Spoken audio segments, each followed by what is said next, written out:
आज हम पढ़ने वाले हैं स्ट्रक्चर ऑफ एटम के कुछ इंपॉर्टेंट फॉर्मूलाज। जो हमारे बोहर साइंटिस्ट थे ना, उन्होंने क्या करा था, पोस्टुलेट्स के साथ साथ में कुछ इंपॉर्टेंट फॉर्मूलाज भी दिए थे। जो क्या हैं देखो, जैसे इन्होंने बोला, जो बोहर थे हमारे, इन्होंने कहा एंगुलर मोमेंटम के बारे में बोला। एंगुलर मोमेंटम क्या होता है? जब भी आपका कोई चार्ज्ड पार्टिकल या फिर कोई भी पार्टिकल जब आपका सर्कुलर मोशन में मूव करता है, यानी कि मान लिया जैसे कि यहाँ हमारा न्यूक्लियस था और इसके चारों तरफ जो ये इलेक्ट्रॉन है इस शेल के अंदर क्या कर रहा है, आपका मूव कर रहा है, या फिर ऑर्बिट के अंदर क्या लगा रहा है, यानी कि इस न्यूक्लियस के चारों तरफ ये इलेक्ट्रॉन क्या लगा रहा है, हमारा चक्कर लगा रहा है, यानी कि वो एक सर्कुलर पाथ के अंदर मूव कर रहा है। तो जब भी कोई पार्टिकल, चाहे वो चार्ज पार्टिकल हो या फिर कोई भी चीज हो आपकी, जब वो सर्कल के अंदर मूव करती है तो हम उसके मोमेंटम को बोलते हैं एंगुलर मोमेंटम। और अगर कोई चीज आपकी सीधा मूव कर रही होती है, यानी कि स्ट्रेट लाइन वगैरह में जा रही होती है, तब हमारा आता है लीनियर मोमेंटम। तो यहाँ पर जब इलेक्ट्रॉन आपका सर्कुलर पाथ के अंदर घूम रहा है तो हमारा आएगा एंगुलर मोमेंटम। उन्होंने कहा कि जो आपका एंगुलर मोमेंटम है उसका फॉर्मूला होता है mvr। mvr का मतलब होता है, m का मतलब मास ऑफ पार्टिकल, v आपकी वेलोसिटी होती है और r होता है रेडियस आपके पास में यहाँ पर, यानी उस सर्कुलर पाथ का क्या रेडियस रहा होगा। तो इन्होंने कहा कि जो आपका एंगुलर मोमेंटम होता है वो इंटीग्रल मल्टीपल होता है h अपॉन में 2 पाई के। n को हमने यहाँ पर क्या बोल रखा है, इंटीग्रल मल्टीपल। इंटीग्रल मल्टीपल का मतलब क्या होता है यहाँ पे, कि कोई भी आपके पास में नंबर है, जैसे कि भाई आपका फर्स्ट शेल के अंदर इलेक्ट्रॉन है, सेकंड के अंदर है, थर्ड के अंदर है, तो वो सब हमारा क्या माना जाएगा, n माना जाएगा। जैसे के शेल कौन सी होती है, अपनी पहले वाली होती है, यानी यहाँ पर रिप्रेजेंट करेगा कि कौन सी शेल के अंदर इलेक्ट्रॉन मूव कर रहा है, या एग्जैक्ट वर्ड हम यहाँ पे यूज करेंगे, कौन से ऑर्बिट के अंदर इलेक्ट्रॉन आपका घूम रहा है, के अंदर है, एल के अंदर, या एन नंबर, मतलब कि जैसे यहाँ पे देखो, इसको हम क्या बोलेंगे, ये एस के अंदर एन की वैल्यू कितनी है, 1 है। इससे अगले हम ऑर्बिट के अंदर जाएंगे तो यहाँ पे एन की वैल्यू क्या हो जाएगी, 2, इससे अगले में 3, तो ऐसे यहाँ पर क्या होते जाएंगे, हमारे नंबर्स आते चले जाएंगे। h होता है प्लैंक कांस्टेंट एंड 2 पाई क्या है, हमारा एक कांस्टेंट। h है हमारे पास में, यहाँ पे क्या है, h है प्लैंक कांस्टेंट। प्लैंक कांस्टेंट की वैल्यू हमारे पास में फिक्स होती है, तो हम इसको डायरेक्ट पुट कर सकते हैं। ठीक है, यहाँ तक की बात। तो h क्या हो गया हमारा, यहाँ पे प्लैंक कांस्टेंट हो गया। ठीक, तो एंगुलर मोमेंटम का हमें जब निकालना हो इलेक्ट्रॉन का, तो उसका फॉर्मूला क्या हो जाता है, mvr is equal to nh upon में 2 पाई। ठीक है, कई बार एमसीक्यू में वो डायरेक्ट पूछ लेता है कि बताओ कि एंगुलर मोमेंटम का क्या फॉर्मूला होगा।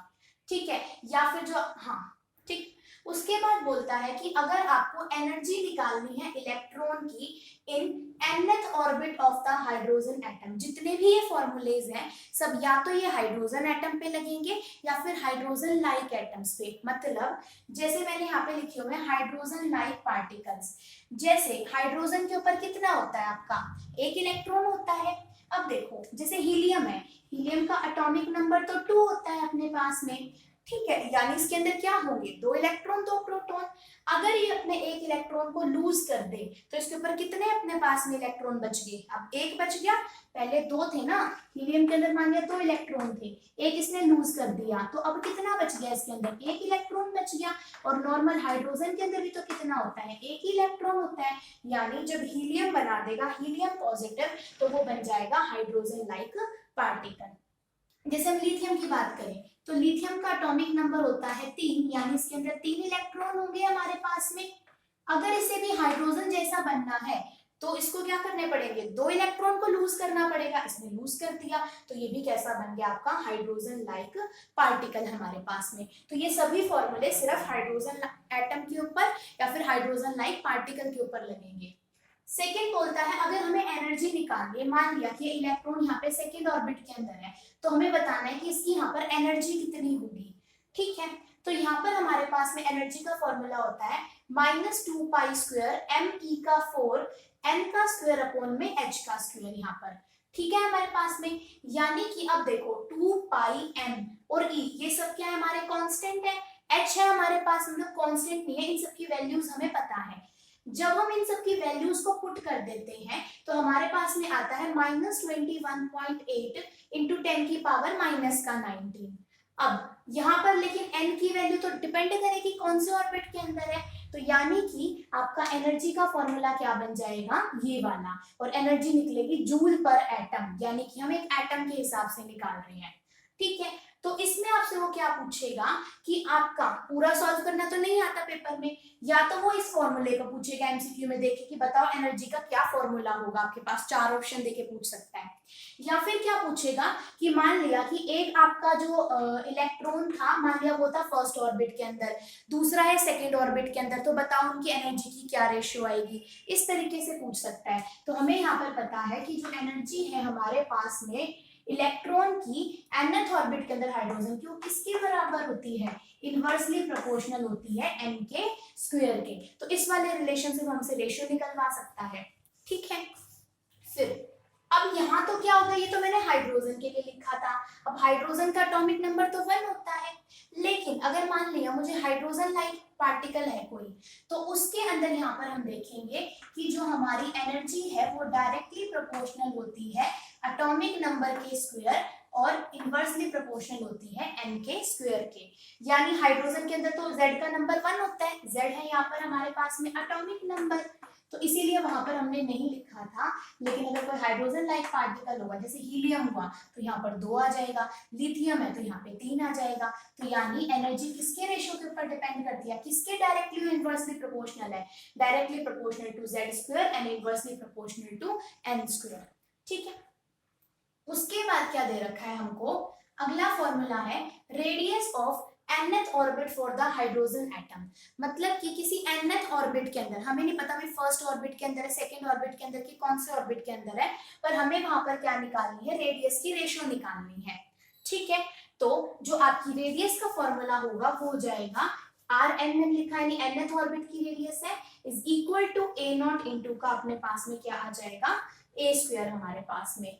ठीक है, और ये a नॉट क्या होता है, a नॉट होता है हमारे पास में हाइड्रोजन के किसका, अच्छा इस पर इसकी वैल्यू लिख लेते हैं, इसकी वैल्यू होती है 52.9 पिकोमीटर के बराबर होती है हमारे पास में।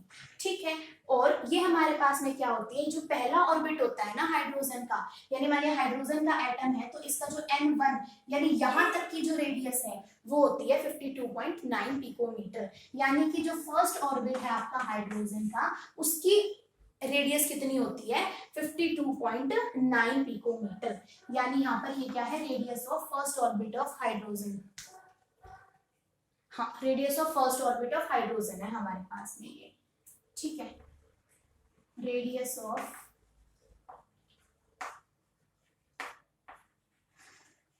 First orbit of hydrogen atom, या फिर इसी को ही हम क्या बोलते हैं, बोहर रेडियस भी बोला जाता है। ठीक है, इसी को ही हम क्या बोलते हैं, बोहर रेडियस भी हम बोलते हैं। ठीक है, तो यहाँ से हमें क्या पता चल गया कि अगर हाइड्रोजन एटम है तो उसके अंदर रेडियस डायरेक्टली प्रोपोर्शनल होती है n के स्क्वायर के हमारे पास में। और अगर कोई हाइड्रोजन लाइक पार्टिकल है तो वहां हम देखेंगे कि रेडियस डायरेक्टली प्रोपोर्शनल है n के स्क्वायर के, लेकिन इनवर्सली प्रोपोर्शनल है आपके z के। तो ये चीज हमें याद रखनी है, यहाँ पे वो रेशियो वाले टाइप के क्वेश्चन ज्यादा पूछता है। ठीक, उसके बाद में है फोर्थ हमारे पास में, हमें निकालनी है velocity of electron in the nth orbit for hydrogen atom. यानी कि वेलोसिटी की क्या फॉर्मूला होगा, तो वेलोसिटी का फॉर्मूला हमारे पास में यहाँ पे होता है vn, यानी velocity in the nth orbit, ये बराबर होती है v नॉट। यानी v नॉट क्या हो जाएगी आपकी, अगेन हमारे पास में यहाँ पर जो फर्स्ट ऑर्बिट के अंदर उसकी एनर्जी होगी, एनर्जी नहीं वेलोसिटी होगी, मल्टीप्लाई में z अपॉन का n। यानी कि हमारे पास में वेलोसिटी nth ऑर्बिट की किसके डायरेक्टली प्रोपोर्शन होती है, z के, और इनवर्सली किसकी होती है हमारे पास में, नंबर ऑफ ऑर्बिटल, यानी जो उनसे भी ऑर्बिटल के अंदर मूव कर रहा होगा। ठीक है, यहाँ तक की बात। अब इस v नॉट की अगर वैल्यू पूछ ले तो इस v नॉट की वैल्यू होती है हमारे पास में, यहाँ पे तो इस v नॉट की वैल्यू होती है हमारे पास में 2.188 इंटू 10 की पावर 8 सेंटीमीटर पर सेकेंड, ये है 2.188। ठीक है यहाँ तक की बात। बाकी इस वाली को वो कम पूछता है, वो सीधा आपके पास में से रिलेशन से ही पूछेगा कि किसके डायरेक्टली प्रोपोर्शनल है, किसके इनवर्सली प्रोपोर्शनल है। ठीक है, तो ये हमारे पास में यहाँ पे 4 फॉर्मूलाज कवर हो जाते हैं। तो इसके अंदर हम इतना ही करेंगे।